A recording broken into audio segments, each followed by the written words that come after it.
My wife left me for my best friend. I guess I should say, just typing that hurts. Everything hurts. I'm Eric 28M, a full-grown man, and I have cried more this last week than I think I have my whole life combined. I am so miserable. My best friend, Charles 28M, and I have been friends since we were 8 years old.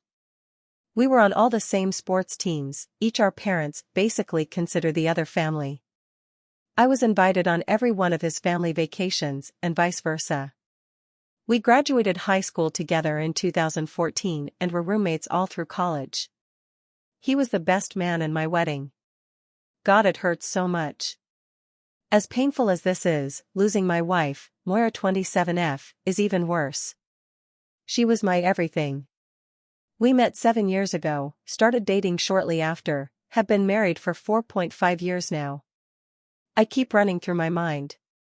How did I lose her? What did I do wrong?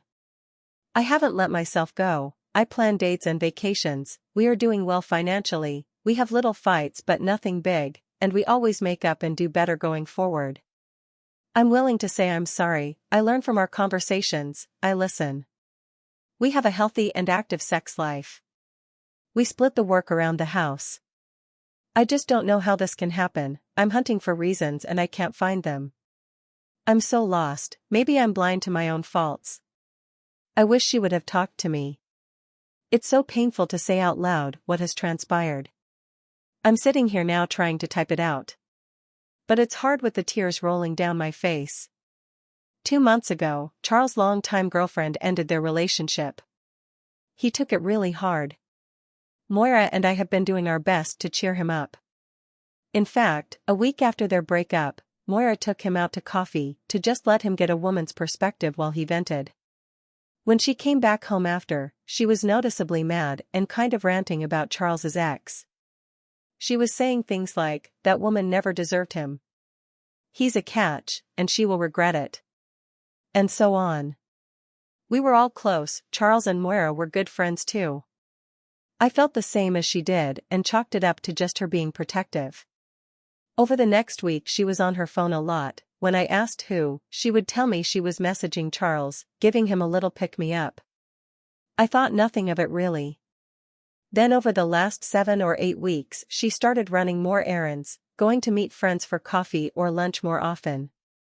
Charles was also acting a little odd.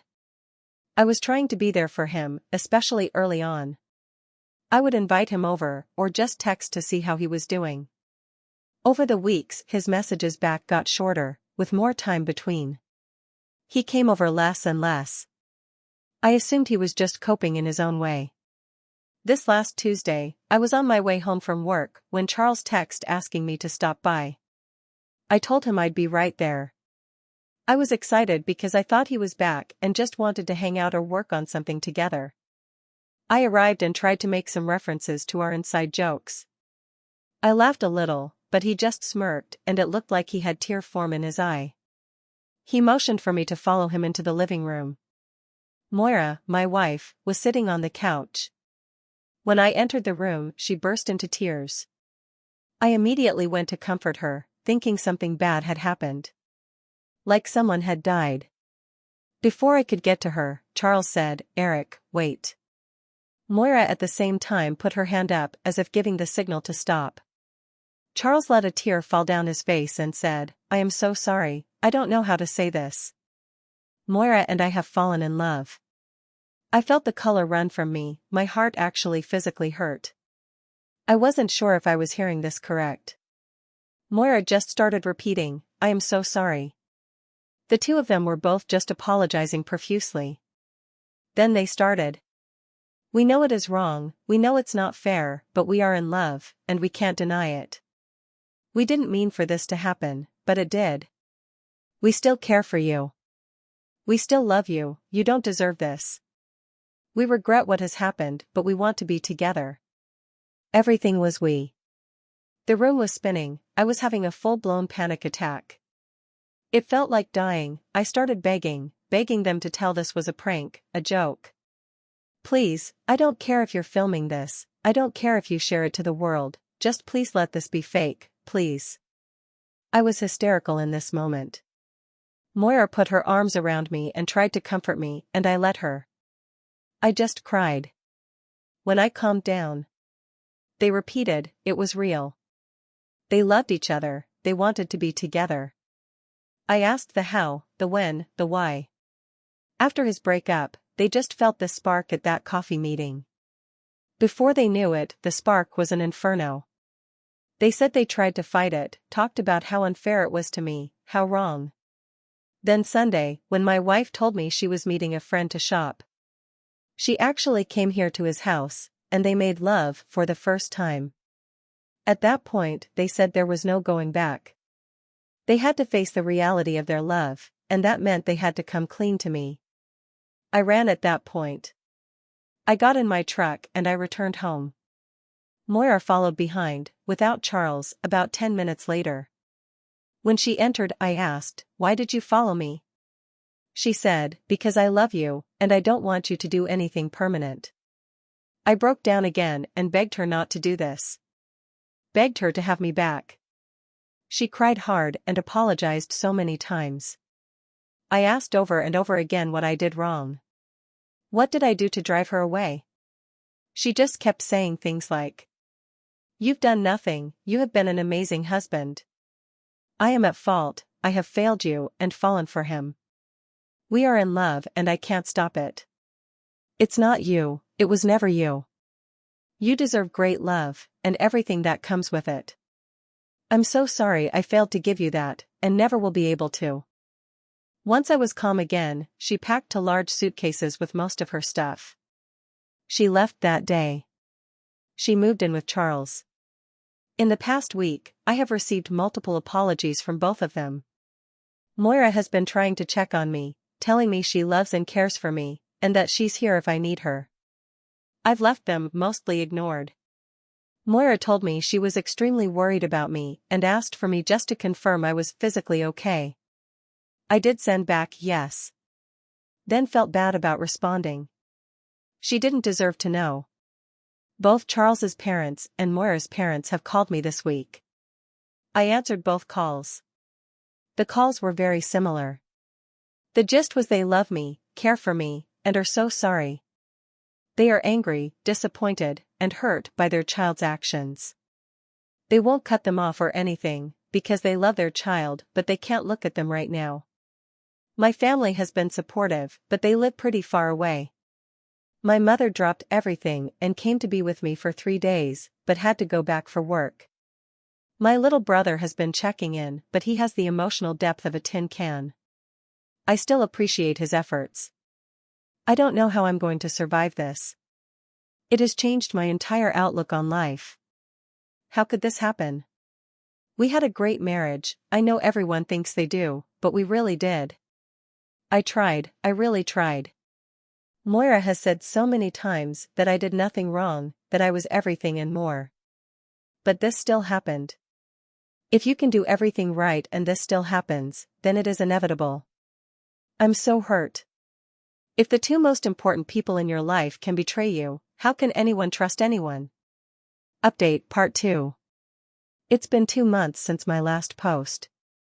Thank you to all those who offered support and kind words. I am still reeling. My Eric 28M family is trying their best to support me. Moira 27F still messages some to check on me. She was doing this almost daily and offering apologies and support. After 2 more weeks of that, I finally replied, "Please stop, you're hurting me far more than you're helping."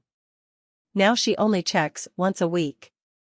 Monday, just as work was ending, this somewhat official-looking person came in and presented me with divorce papers. I went home and just sat there staring at it for the longest time before opening the envelope. I finally did. I guess you could say she's being generous. I get the house, no split, no buyout. I don't want it. We bought it just 16 months ago.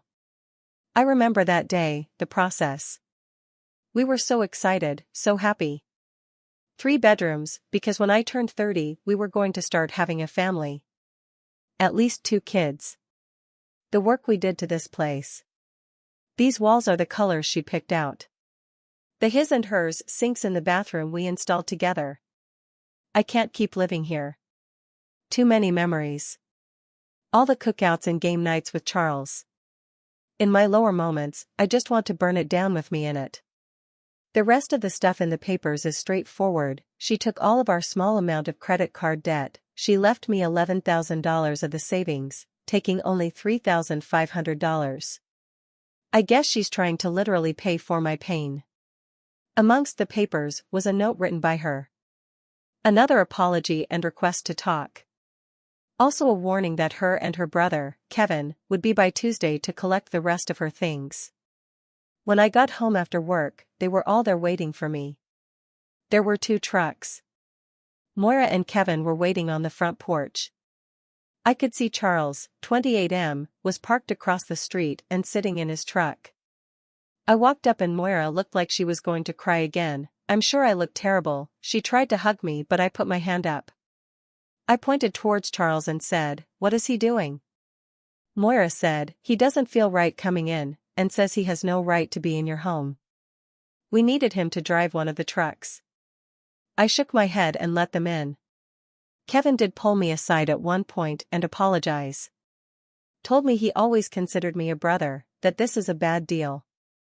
He didn't really want to help, but it's his sister, they've always been close. I know he is here, because they don't want me making a scene. When they loaded the rest of her personal things, and the few pieces of furniture that were hers from before our marriage, Kevin said, "I'll be right outside." I had spent most of their visit sitting on the backyard slab, thinking about how Charles and I were going to build a deck on this very spot this summer. When I noticed that they appeared to be finishing up, I had gone back in. When Kevin walked out, I thought, here we go, time to dump another 10k tons of pain on me. I wasn't wrong. Moira told me she thinks she is 6 weeks pregnant. She didn't want me finding out from someone else or at a sensitive moment. She felt she owed it to me to tell me herself. I asked, was that an accident or was the waiting until 30 rule only for me? She looked sad. I saw that little quiver in her lip. "We want a family now. I went off birth control the same day I moved in. I'm so sorry for how this all happened." I sat down on the couch. She took a step towards me, then stopped. She turned and went for the front door. So much suffering, I couldn't hold it in. Was I just a placeholder? Is Charles who you always wanted? Did you pick me because it meant you'd get to be around him? I just don't understand. You've been in each other's lives for years. I've never suspected anything. The most he's ever said about you that would lead me to think anything was that I am a lucky man. I just don't get it. I had tears again. She turned and ran back over, putting her hand on my back. She was direct in tone. "No, nothing like that. Nothing had ever happened between us ever. I loved you. You are amazing. This just happened. It just happened. I'm sorry. It's so wrong, but we can't stop. I'm so sorry." At that point, she turned and ran out of the house in tears. I'm left here, alone, picking up the pieces of my own shattered life. Update, Part 3. I figure most of you have never heard my story. The last post I made is linked at the top. I, Eric 35M, was betrayed by my best friend Charles, 35M, and my then wife Moira, 33F. In the years since then, I have tried to move on and have a life. I just can't get past what happened. These two I cared for more than anything else in my life. I was a good friend and a great husband. They even said so themselves. If this can happen despite me doing everything right, how can I ever trust anyone again? I haven't been able to. I have attempted to date a few times, each time I have sabotaged the relationship from the start. My mind can't help but think the worst. To give an example, I was dating this woman, Amelia. We were really hitting it off in those 3 weeks. She canceled plans on me late one night but said she would message me later. I sent a few intrusive texts asking where she was going and why so last minute. She ignores me that night and I have a panic attack. The next day she asked me out to lunch and while we were there she told me she felt I came on a little strong and controlling the night before. She had a family situation and it wasn't really my business, considering we've only been dating 3 weeks. I broke down a bit and told her I had some past trauma that left me with extreme trust issue. I said I was sorry, but she decided to end things, saying she wasn't in the place for that kind of relationship given her own dealing with past exes. This is pretty much how all my dates end eventually. I don't really have friends anymore. Most of my mutual friends with Charles or Moira chose me and cut them off when the whole situation went down. I was broken though. I didn't want to do much. I appreciated the few pop-ins and calls. I just wasn't the same person. Eventually, I drifted from them all. Some of them even went back to being friends with them. I've done well at work, there's nothing to distract me from work. I am in incredible physical shape. Therapy has not worked, I've been to 3 different therapists. I see my family when I can, but they can only do so much. That brings me to the point of this update. I ran into Charles and Moira. I went to the mall recently. Holiday season is usually the only time I ever go there. I came out of a store, turned right, and there they were. 2 sons with them. One looked to be about 5, the other in a stroller, about 2. We met eyes, and I froze. Moira just said, "Eric." I turned and went the complete opposite direction at that point. As I was fleeing, I heard a fast approach and Charles yelled, "Eric, wait please." I don't know why, but I stopped. Moira and their 2 kids were still back standing in front of the store. I could see concern on her face. Charles began, "I know it doesn't mean much, but I can't say how sorry I am still. We still think about you, we still hurt for what we did to you. I know you can't forgive us, nor do we deserve it. Let me start over. I ran into your brother, maybe 6 months ago. I asked about you, and he had some choice words from me. He was always a hot head." He chuckled and looked at me sheepishly, I think hoping I would respond in any way. "He told me that we destroyed you. That you haven't moved on, you have a hard time meeting people, dating." He really chewed into me and told me what a piece of shit I was. "I hate seeing you like this, I'm sorry, please get help. You deserve everything and more. Don't let what happened consume the rest of your life, please." He choked up during that last sentence. I had been looking down while I listened, but at that point I decided to look up into his eyes. "Are you happy?" He looked stunned. "Yes, we are happy. But we still hurt for what happened." I said, "You hurt? Do you remember how I was really into Reddit?" He smiled. Yeah, I do. You used to talk all sorts of stuff, and send us links to all those crazy stories, and funny posts." I continued, "I got into all the support for betrayal subs after you both left me." His smile erased. I heard the perfect analogy while in those. Imagine you are riding in the back of car. The 2 people you love and trust the most are in the front. Everything is going fine. Then suddenly they start accelerating really fast, they are swerving all over.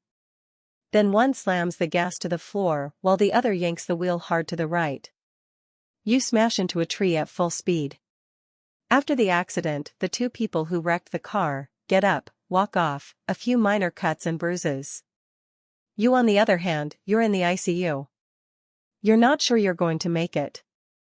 You've lost a limb, your body is destroyed with broken bones and failing organs. It takes years of rehab to even walk again, much less run.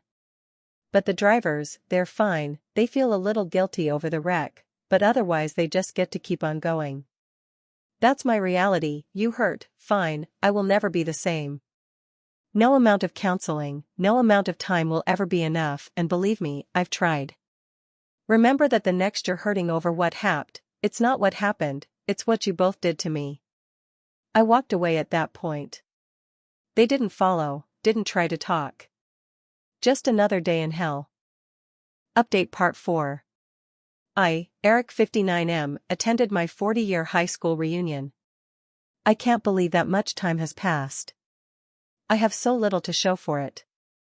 I have money, and that's about it. I could retire any moment, but I don't, because then I don't know what I would do with myself. I gave up on finding someone a long time ago. After my last post, linked above, I sulked for 2 more years. My family was pressuring me to get out there.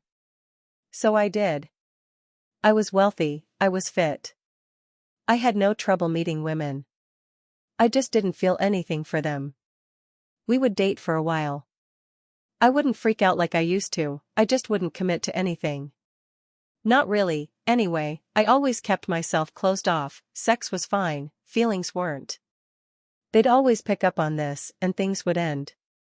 As I passed 40, my family really intervened. It seemed like everyone in my life, which wasn't many people, wanted to set me up with the future Mrs. Stan, my last name. I realized I should try. I met a woman, Trish, she was nice, and driven. I put the effort in to act like I thought I should. She was no dummy though, she could tell I wasn't really in. It came to a head in a big argument about a year in. That was my last relationship, 16 years ago. My little brother died 2 years ago. I still miss him. My parents have been gone for a few years now too. I think these are the things that made me go to the reunion in the first place. After all this time, I needed to socialize, if even for a only night. I was not going to go at all out of fear that Charles, 59M, and Moira, 57F, would be there. But I got over it. For the most part, it was relatively tame evening. I conversed with a few people I remembered from high school, but mostly spent a large amount of time sitting at a table by myself. As the night went on, Dukes came by and sat next to me. We weren't close friends back in HS, but he was always friendly, man could talk to anyone. That's probably why he took up the mantle of organizing this thing. Dukes, man, Eric, you've barely aged a day it seems. We're all pushing 60, and you look like you're south of 40. Me, yeah, I hear that all the time. I take care of myself, and I'm lucky, I can't remember the last time I was sick. Dukes, guess old Chuck couldn't make it after all? I looked at him a little surprised, I guess not, we haven't spoken in some time now, was he supposed to?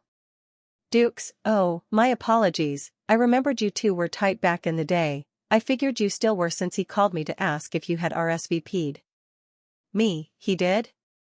Did he say anything else? Dukes, not much, just wanted to see if you had, said he was deciding if he was coming, and wanted to see what your status was before he committed, had me put him down as maybe. I knew now he wouldn't show. We had ran into each other one other time about 10 years ago, and that time we both turned and ran away. Dukes continued, well, he's doing well for himself, I saw on Facebook he got a couple of grandkids now, and is closing in on retirement. Good for him. This is where I went pain shopping, I don't, have social media, can you show me how Charles is doing, like I said we lost touch a few years back? Dukes, oh, yeah, let's check it out. He pulled his phone out and clicked on the app, searched for Charles. Then he saw someone in the crowd. He just handed me his phone and said, have a look, I need to go talk to somebody, I'll come back over in a minute or two. I thanked him, then scrolled. He was gone for 10 minutes or so. In that time I saw a lot. Years of smiling photos, holidays, and vacations. They had 3 kids, and 2 grandkids, and their daughter was currently pregnant with twins. Saw my ex-in-laws. Birthday messages, my once upon a time FIL had a post calling Charles the best son-in-law a man could ask for. I saw events and parties with old friends. It was the life I was supposed to have. I left shortly after. A few days later, I got a call from Dukes. He was apologizing profusely for his faux pas in bringing up Charles. I guess after I left, someone who was in the know told him what had gone on between Charles and I. Dukes was a nice man. He didn't have to call, but he did. He ended the call like everyone always does, if you need anything don't hesitate to ask. Like everyone else who hears this, there was never anything to ask for, because no one can make your memories go away or stop your heart from hurting. They say time heals all, but for me, time just makes it worse. I can't believe even after all this time, they still find ways to pop back into my life. It's been a lot of years since I updated this post. A part of the story permanently ended recently. I, Eric 76M, live a very routine life. I have been mostly alone for the last 48 years. I made a ton of money by being a workaholic, and rarely spending any of it. I still work out regularly, and often get mistaken for a man in his early 50s. I awoke this morning, had breakfast, worked out, watched a movie. This is typical. On most days I go for a walk around noon, especially here in February when it's colder. I leave out of my apartment and head towards a cemetery nearby. I like walking the paths and enjoying the peace. Sometimes when I walk, there's a service going on. I always take paths that go around or away from the services. This cemetery is rather large, and has a number of single-lane roads going through its grounds. Often when a service is going on, the local funeral homes will put small signs with the deceased's last name on them so that those coming know which way to turn. As I entered and prepared to walk down my usual paths, I noticed the sign said Francis on it. That is the last name of my former best friend Charles, 76M. I decided to walk down that path towards the service. I was not dressed for it, not in my red tracksuit. But curiosity was winning this day. I came up on the scene just as it must have ended. People were getting back into cars, and heading back towards me as they exited. I could see a large group, probably immediate family, standing around consoling each other. I just stood and watched from a distance. Though I was a little ways out, my eyes have always been perfect. I could see that the matriarch of the group was my ex-wife Moira. I hadn't so much as seen a picture of her in 15 years, but that was without a doubt a 75-year-old version of her. They got her in the car, and were coming this way. As it went by, I stared into the cabin. The car went a few feet past me and came to a sudden stop. Moira appeared from the back passenger side. She looked at me with tears in her eye. "Eric? You barely aged a day. I can't believe you came, thank you." She rushed forward as quick as she could and threw her arms around me. I put mine around her. I was caught off guard by the gesture and just kind of went with it out of reflex. I don't think I had ever felt more awkward. I whispered in her ear warmly, "Moira?" She looked up at me, and our eyes locked in. I kissed her and she kissed me back, warm and tender. Then she snapped out of it, and gasped audibly. She stepped back, eyes filling with tears. She said the words I never wanted to hear again, for I heard them far too many times, "I'm so sorry." Then she scurried into the car. I thought to myself, "Charles, I hope you were looking down just now. With any luck I will be her last kiss, take that you dead fuck." I was about to turn and walk away when the driver got out and approached. He walked up hand extended, I shook it. The man said, "Eric, right? I'm Scott, my mother's oldest. I don't know how to say this, I know all about your history with my parents. I want you to know they never stopped regretting, at least to some degree, what happened between you all. I hope you'll forgive my mother for her behavior just now. She's been hearing your name for the last few years. My father had dementia towards the end, and she has been enduring him asking where her husband Eric is at for the past couple years, and if he'll be back soon. Seeing you today was unexpected and a lot for her. So I'm sorry, he's gone now, and she's grieving, you understand, right?" I met his eyes. "My boy, I understand all too well what it's like to lose your spouse and best friend in one moment." With that I turned and continued my walk down the path. With everyone gone, I stopped by the headstone. It read, "In loving memory, Charles P. Francis.